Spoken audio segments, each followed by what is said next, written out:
샬롬. 오늘도 하나님 말씀 앞에 나오신 여러분 환영합니다. 우리 함께 기도하겠습니다. 하나님, 오늘도 우리에게 귀한 말씀 주시니 감사합니다. 이 말씀을 통해서 우리의 영혼이 하나님이 주시는 소망과 능력과 기쁨으로 채워질 수 있도록 도와주시옵소서. 세상이 주는 것이 아니라 하나님이 주시는, 하늘이 주어지는 놀라운 능력으로 말씀 가운데 채워지도록 이 시간에 역사하여 주시옵소서. 예수님의 이름으로 기도했습니다. 아멘. 오늘 함께 살펴볼 말씀 누가복음 1장 39절에서 45절, 누가복음 1장 39절에서 45절까지 함께 살펴보도록 하겠습니다. 오늘도 성실하신 우리 아버지 하나님을 찬양합니다. 지난 시간에 마리아가 주의 천사를 통해서 예수를 낳게 될 것이다 라는 예언을 받게 되었죠. 그리고 그 과정이 어떻게 될 것인지까지도 듣게 되었습니다. 그리고 천사는 마지막에 친족이 되는 엘리사벳도 임신하여 아기를 품게 되었다라는 사실도 함께 말해줬어요. 하나님의 힘을 나타내는 가브리엘은 마리아에게 하나님이 얼마나 강권적이면서도 세세하게 동시다발적으로 이스라엘 가운데에 일하고 계시는지를 말해준 것이었죠. 그래서 이제 마리아는 곧바로 엘리사벳을 만나러 나가게 돼요. 39절에서 41절입니다. 이때에 마리아가 일어나 빨리 산골로 가서 유다 한 동네에 이르러 사가랴의 집에 들어가 엘리사벳에게 문안하니 엘리사벳이 마리아가 문안함을 들음에 아이가 복중에서 뛰노는지라 엘리사벳이 성령의 충만함을 받아. 마리아가 지금 있는 곳은 이스라엘 북부 쪽이라고 말할 수 있는 나사렛에 있습니다. 그리고 엘리사벳이 있었던 곳은 유대의 한 동네, 최남단까지는 아니더라도 그래도 남쪽에 해당하는 지역에 있었던 것이죠. 아기를 품었다라는 마리아가 아기를 품었다라고 안 이상 쉽게 이동할 거리는 아닙니다. 그럼에도 마리아가 이렇게 의욕적으로 발걸음을 옮길 수 있었던 이유는 어디에 있을 수 있었을까요? 41절에 보면 엘리사벳과 마리아가 만났을 때 어떤 일이 일어난다고 누가는 말해줍니까? 엘리사벳이 성령의 충만함을 받았다. 마리아와 엘리사벳의 만남으로 성령께서 두 사람에게 충만하게 내주하셨다라는 겁니다. 왜 그랬을까요? 두 사람이 품고 있는 또 다른 두 사람, 두 아기 때문입니다. 하나님께서 두 아기에게 굉장히 세세하고 강권적으로 역사하시니 두 사람이 의욕적으로 만날 수 있었고 또 만나자마자 성령의 충만한 내주를 경험하게 된 것이죠. 여러분, 성부 하나님께서는 이 두 아기에게 각각 독특하고 특별한 사명을 주셨고 더 나아가 그 사명을 위해 성령으로 역사하고 계시고 잉태케 하셨어요. 거룩한 능력도 함께 주고 계셨죠. 그러니 마리아와 엘리사벳이 만나니 42절과 같이 성령으로 충만한 엘리사벳은 마리아를 보고 이렇게 말할 수 있는 거예요. 큰 소리로 불러 이르되 여자 중에 네가 복이 있으며 내 태중에 아이도 복이 있도다. 성령이 알려주시는 거예요. 만나자마자 마리아가 어떤 상황인지 성령이 깨닫게 해주시는 것이죠.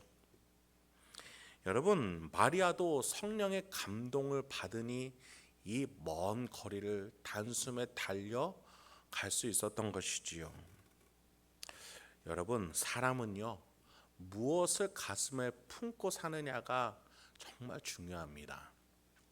누군가 이렇게 얘기하더라고요. 20살의 얼굴은 자연이 준 얼굴이지만 50살 때의 얼굴은 내가 책임져야 한다. 여러분, 내가 무엇을 품느냐에 따라 내 얼굴도 바뀌고 내 인생도 바뀌고 내 삶의 가치도 바뀌는 겁니다. 우리 인생 무엇을 품고 살아야 될까요? 여러분, 마리아와 엘리사벳은 하나님의 사명을 품었습니다. 그 사명은 그녀들로 하여금 성령으로 충만케 했어요. 사람과 사람이 단순하게 만났는데 신적인 기쁨이 가득하게도 했습니다. 하나님의 사명을 품은 사람들은 이런 인생을 살게 되는 거예요. 여러분, 우리는 예수의 영, 성령 하나님을 품은 사람들임을 기억하시기 바랍니다. 성령은 우리에게 사명을 주고 계시고 깨닫게 하시고 진리를 깨우치게 하시고 사랑할 수 있는 존재로 바꿔주셨어요. 여러분, 이 삶 속에 자유가 있고 화평이 있고 의로운 인생이 있습니다. 그렇기 때문에 우리 인생에 어떤 어려움과 감당할 수 없는 아픔이 있을지라도 이 사명이 더 크고 나의 심령에 박혀 있기 때문에 우리가 그 어떠한 장애물도 넘어갈 수 있고 이겨낼 수 있는 거예요. 감당할 수 있는 것이죠. 이 사명을 감당하고 있는 자들에게 하나님은 그에 합당한 능력을 주시는 사랑과 인자의 하나님이심을 기억하시기 바랍니다. 사명을 감당하고 있었던 엘리사벳은 마리아를 만나자마자 기뻐하면서 43절부터 45절 이렇게 또 말합니다. 내 주의 어머니가 내게 다가오니 이 어찌 된 일인가? 보라, 내 무난한 소리가 내 귀에 들릴 때에 아이가 내 복중에서 기쁨으로 뛰놀았도다. 주께서 하신 말씀이 반드시 이루어지리라고 믿은 그 여자에게 복이 있도다. 엘리사벳은요, 마리아를 보면서 나의 주의 어머니라고 부릅니다. 여러분, 나이로 보면 굉장히 많이 차이가 나는 관계예요.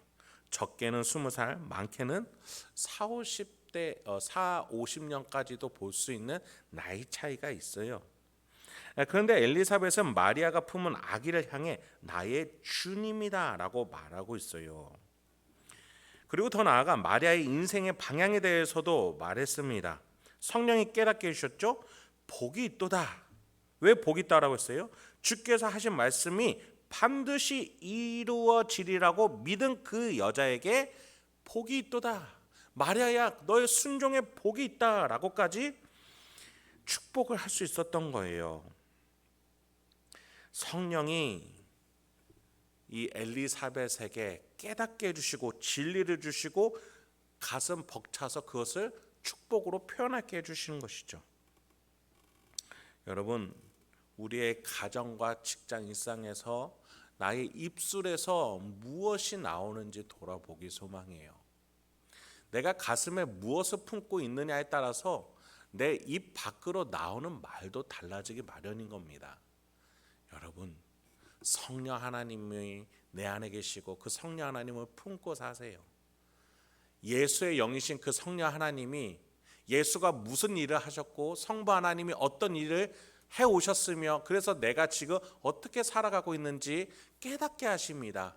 그것을 품고 사세요. 그럴 때 여러분 입술에서 축복이 나오고요, 승리가 나오고 자유가 나옵니다. 여러분, 누가는요, 이 다른 사복음서와는 다르게 이 두 여인의 이야기를 통해서 예수님의 이야기를 시작하고 있어요. 고대에서 여인들, 특히 불임 여성 또는 약혼한 여성은 사실 사회적 지위가 낮은 자들이라고 볼 수 있어요. 그런데 그녀들을 통해서 하나님이 세세하게 역사하고 계신다. 특히 순종하는 자들에게 아무리 세상적으로 낮고 미천한 지위에 있다 할지라도 하나님의 사명에 순종하는 자들 통해서 이렇게 역사하고 계신다라고 누가는 말하고 싶었던 거예요. 여러분이 지금 어떠한 사회적 지위를 가지고 있던 그것은 하나님께 중요한 문제는 아닙니다.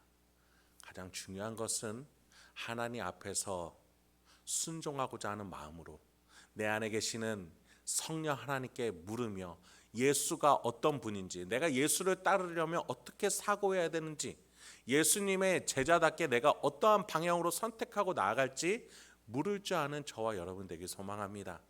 그래서 그 길 속에서 오늘 마리아와 엘리사벳 만남처럼 저와 여러분의 만남, 이웃들과의 만남 속에서 성령이 충만한 천국이 이루어지는 저와 여러분 되길 소망합니다. 함께 기도하겠습니다. 하나님, 오늘도 우리에게 귀한 말씀 주시니 감사드립니다. 주여, 세상은 결코 말할 수 없고 표현할 수 없는 그 놀라운 천국, 그리고 그 천국에서 일어날 일들을 오늘도 알려주시니 감사합니다. 주여, 우리의 심령 가운데에 이 누가복음의 이야기처럼 이런 일들이 지금도 내 인생 가운데도 있는 줄 믿습니다. 성령 하나님이 내 안에 계시니 이러한 일들이, 이러한 만남이, 이러한 고백이 우리 인생 가운데도 이루어질 줄 믿습니다. 주여, 주님 다시 오실 때까지 우리가 그 만남을 추구하며 그 만남 속에서 승리를 선포하며 그것을 가슴에 품고 살아갈 줄 아는 우리 성도님들과 제가 되게 하여 주시옵소서. 그래서 내 앞에 어떤 어려움과 역경 속에서도 성령 하나님과 또 만나는 성도들과 함께 기쁨을 외치며 그 어떤 어려움도 감당할 줄 알고 승리할 줄 아는 우리가 되도록 주여 인도하여 주시옵소서. 예수님의 이름으로 기도했습니다. 아멘.